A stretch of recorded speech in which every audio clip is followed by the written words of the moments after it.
Hello everyone and welcome! Today I've got the RC 125th scale General Lee replica back on the bench. My quest to recreate some of the iconic jumps and stunts seen in the Dukes of Hazzard continues, so let's dive right in.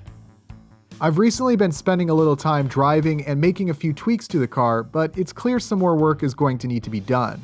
More on that in a bit, but regardless, I wanted to make a quick video bringing you all up to speed on what I've done so far and show you the results of the first test jumps. Okay, now a fair warning and full transparency here, the results of the first test were a little underwhelming, but I figured since it's probably going to be a while before I'll have the car jumping like a kangaroo with a Red Bull addiction, plus I've gotten a ton of messages from folks who really want to see an update on this project, I decided to put together this little update video. So for those who won't be satisfied with anything less than a jump that would bring a tear to the eye of Evel Knievel, feel free to skip this one and come back for the hopefully bigger, more cinematic jumps that will come later. Or at least don't tell me I didn't warn you. I mean, hey, let's be real here, that thumbnail should have been your first clue. No clickbait around here. Alright, but with that out of the way, let's do a quick recap. For those who missed my previous video, I built this car using a 3D printed FFR SC1 chassis and a 125th scale MPC 69 Charger model kit.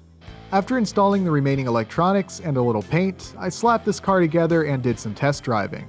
All in all, the car turned out looking and driving great. If you'd like to go ahead and watch that previous video, I'll be sure to leave the link below in the description.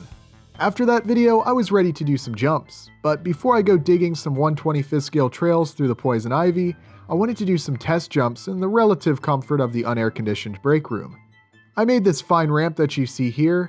I'd go into more details about it, but there was a lot of engineering, mathematics, and specialty materials that went into its construction. In addition to that, I put down a blanket to hopefully provide a softer landing. I don't want to tear the car up just yet. With all that in place, it was time to do some jumps.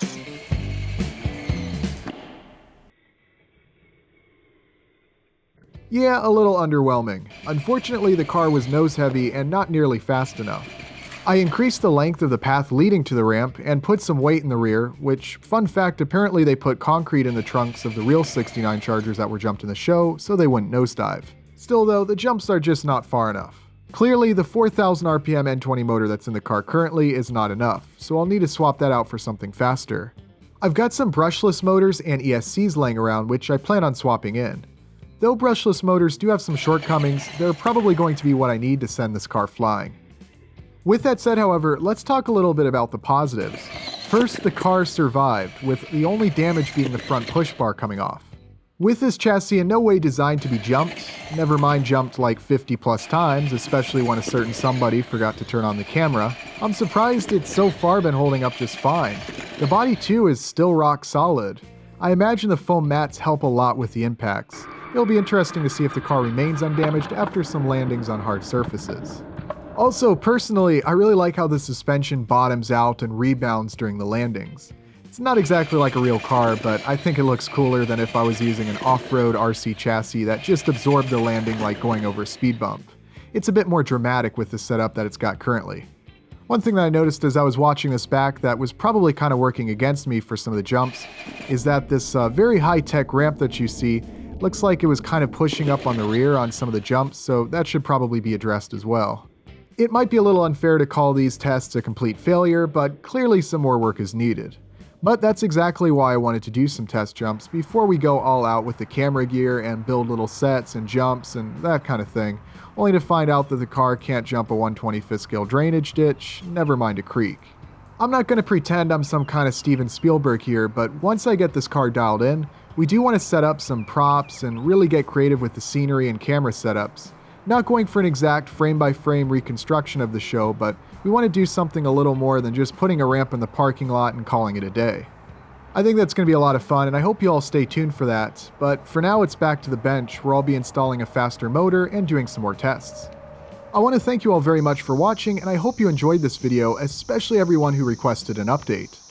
I'd like to finish this video off by showcasing some of your awesome vehicles and projects that you all have showcased in the Make It RC Facebook group.